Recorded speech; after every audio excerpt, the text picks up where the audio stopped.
Hey, so some of the most important tango rhythms that you're going to need for the pieces you're going to study, I'm going to show you here right now. So the first one is going to be called Marcato. It's not exactly the same as the classical Marcato, it's a tango Marcato. And we have two types. One that is called Marcato en cuatro, so Marcato in 4, and another one en dos, in 2. And it depends on the style of the orchestra that you're playing, which one you're going to use. So for any of you who might be familiar with tango from dancing, the orchestra of Juan D'Arienzo uses it in 4, and we actually have two different ways we can do it. Now, you need a lot of rosin on your bow, okay? You've got to have a lot of rosin down here at the heel, especially because we use that area a lot. And you're going to play all of the marcatos basically down by the heel, and marcato really also means accent and really short.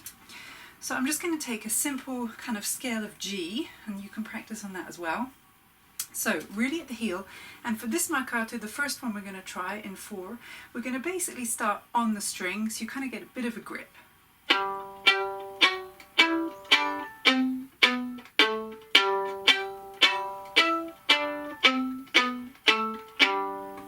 And there's always a little bit of a wrist flick, okay? And a lot of the playing for strings, especially anything accented, there's always this kind of a flick going on somewhere, so do experiment with that.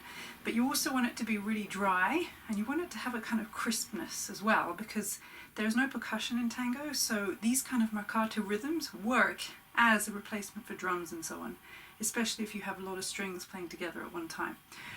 So commonly in the D'Arienzo orchestra you will have kind of arpeggio type sequences.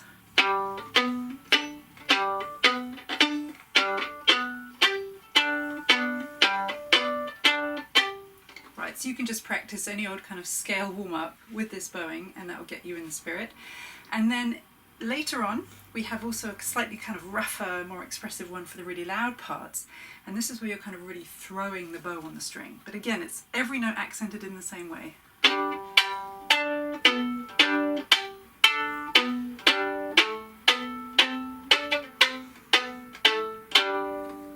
So it's just more exaggeration of what you had before, but you're going to start off the string. Okay, let's go to Marcato in dos, so Marcato in 2. This is going to be used a lot in the Orchestra di Sali, for example, Troilo, in fact many of the other dancing orchestras. It's less aggressive and it gives more of that familiar swing, and in general is easy to dance to as well. So same idea, okay, you're still going to have the very short, sharp accent, but this time the second note is going to be almost inaudible, okay? So that's the huge difference between Marcato in cuatro and Marcato in dos. And that gives more of a lilt. And in fact, for strings, that means we're going to do a very, very, very tiny up bow, which is literally kind of a millimeter long, all right? So if I just show you on a G scale.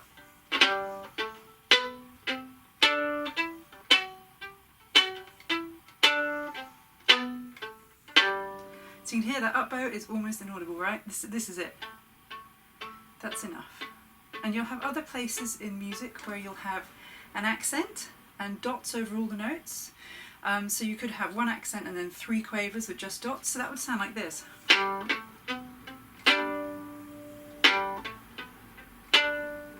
Yeah, so really it's so important to get the hang of this tiny, tiny note. So that's Marcato in dos.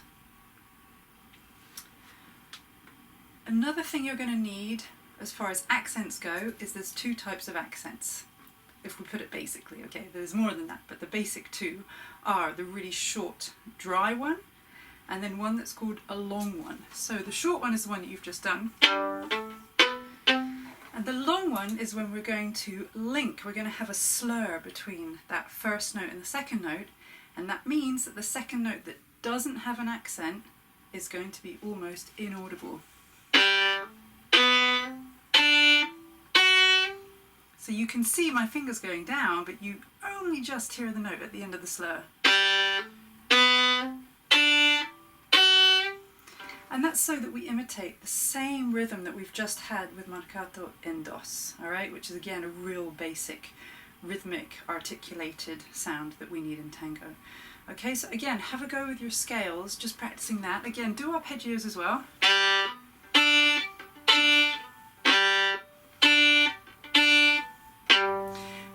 in general, if you have an accent, it's going to be on a down bow. Okay, there's very few cases where an accent will be on an up bow.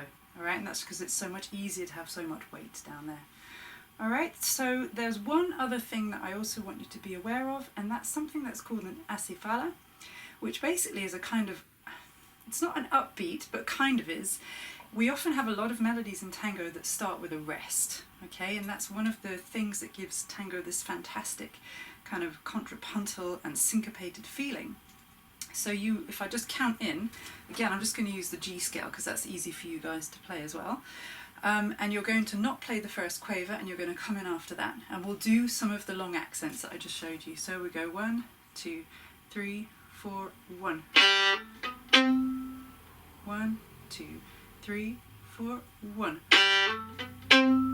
Okay, so that's a very common rhythm for strings, for anyone really who's playing melody, that you're not going to start on the beat. And that's also due to the fact that tango has two main contrasting ideas, one being very rhythmic melodies and the second being very lyrical, okay? And you always want to make a big difference between those two. Alright, so I hope that helps you out for the next couple of days, and if I have time to make any more, I will do so. Alright, take care.